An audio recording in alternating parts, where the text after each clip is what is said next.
Stéphane me demande de rigoler. Ok. Donc après, on n'est plus dans l'authenticité si on se force à rigoler. Donc l'objectif de ces vidéos d'authenticité, c'est de répondre à des questions sans avoir vraiment réfléchi aux réponses. As-tu une méthode à nous partager pour lâcher prise sur une difficulté ou une question qui te fait cogiter? Alors lorsque je suis dans cette situation, ce que je peux faire éventuellement, c'est respirer déjà, premièrement. Je respire. Je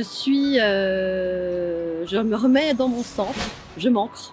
La plupart du temps, je fais des exercices d'ancrage. Ouais, quand je suis face à une difficulté, bah ouais, pour tenter en tout cas de lâcher prise, je vais vraiment me remettre dans mon corps, respirer, pratiquer une méditation, prendre l'air dans la nature. C'est ce qui va m'aider à laisser aller la problématique et peut-être des fois vont émerger des solutions ou pas.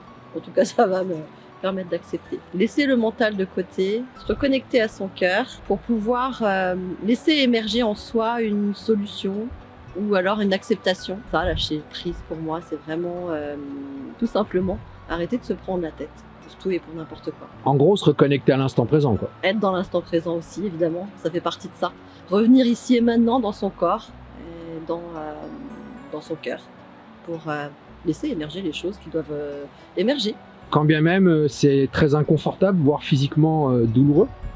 Alors sur la douleur, ça peut être en effet le lâcher prise, ça va être plus on va accepter moins on va aller contre ce qui est en train d'arriver et plus on va pouvoir se détendre aussi dans la douleur.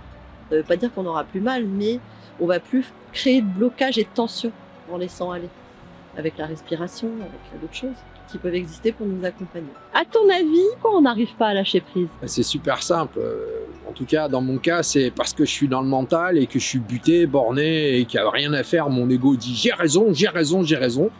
Et t'as tort, et t'as tort, et t'as tort. C'est souvent pour ça qu'on dit non, non, je vais pas lâcher prise.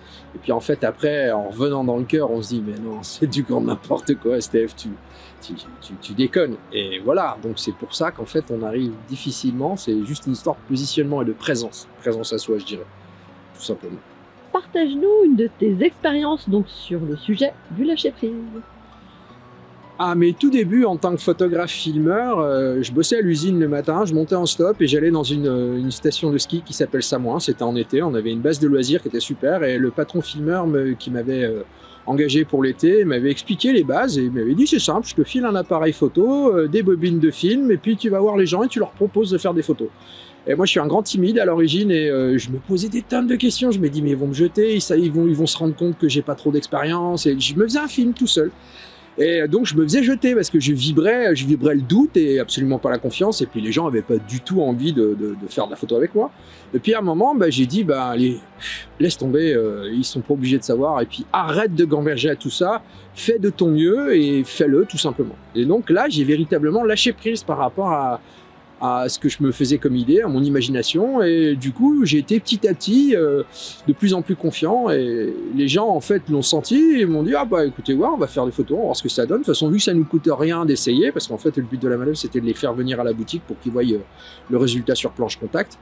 Et c'est vrai qu'au début, mon patron me disait c'est pas top, ce serait bien que t'arranges ça, fais attention à ça, ton horizon, tes fonds, gère ta profondeur de champ. Enfin, petit à petit, j'ai appris mon métier de filmeur et petit à petit, j'ai arrêté de mentaliser la chose et ça commençait à devenir une seconde nature et j'ai pris de plus en plus d'aisance et de plus en plus de plaisir et du coup, ça se sentait dans ma prise de vue et les clients prenaient de plus en plus de plaisir et achetaient de plus en plus. Voilà une de mes anecdotes de lâcher prise. Merci.